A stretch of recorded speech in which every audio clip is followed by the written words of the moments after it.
On va se focaliser sur une créatrice qui a fait ses armes sur la place internationale et africaine, n'est-ce pas Aurélie? Et oui, Kadi, c'est une dame que j'admire énormément. J'ai même eu l'occasion d'être son mannequin, autant jadis. Elle est fondatrice de la Dakar Fashion Week et de la Black Fashion Week. Elle est encore fondatrice de la chaîne de télévision Fashion Africa TV. J'imagine que vous savez de qui je parle. Elle a sa propre marque de vêtements. Je vous invite donc à regarder ce petit portrait d'Adama Paris.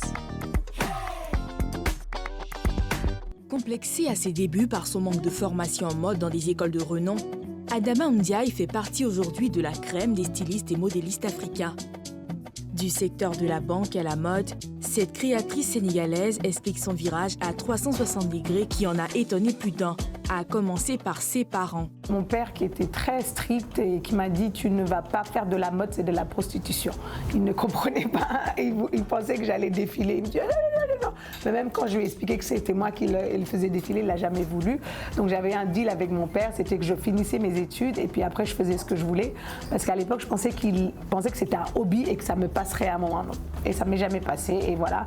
Donc je me suis retrouvée à faire des études de Sciences Éco, avoir un DSS de Sciences Éco, option bancaire et à bifurquer. Après, j'ai travaillé quand même à la banque pendant moins d'un an avant de créer Adama Paris. D'ailleurs, c'est grâce à ma banque qui m'a fait un prêt que j'ai créé ma société Adama Paris SAL. Sa première entreprise, elle l'a créée à l'âge de 23 ans. Après plusieurs années, sa marque Adama Paris devient une référence mondiale. Tout le long de sa carrière, l'ambitieuse entrepreneur a persévéré. Pas le temps de se reposer sur ses lauriers.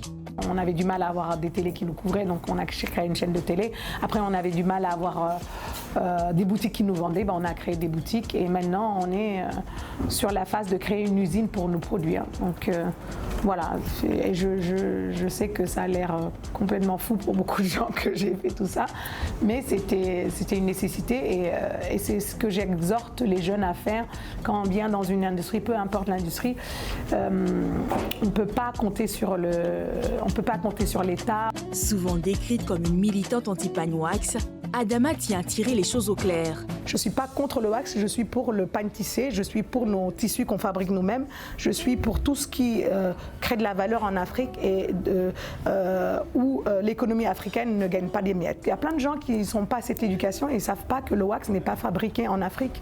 C'est la plus grosse colonisation qu'on ait pu avoir, c'est de nous faire croire qu'un tissu qui vient de Hollande est fabriqué par nous. Ce soir, c'est le grand déballage pour Adama, à Abidjan pour la présentation de sa dernière collection. Je suis là pour faire un talk et rencontrer le public ivoirien, ces jolies dames qui déambulent avec et on fait un pop-up parce que c'est le premier stop d'un pop-up fashion tour qu'on fait qui va aller dans plusieurs capitales et voilà, et Abidjan parce que j'aime Babi. Lorsqu'il est question de mode de luxe, il est impératif de parler de l'Afrique qui a toute sa place et crédibilité selon Adama. Luxe et Afrique peuvent aller dans la même phrase parce qu'on fait des pièces uniques et on fait des pièces en petite quantité et on les fait par des artisans et c'est ce que le luxe est en Europe, donc pourquoi pas.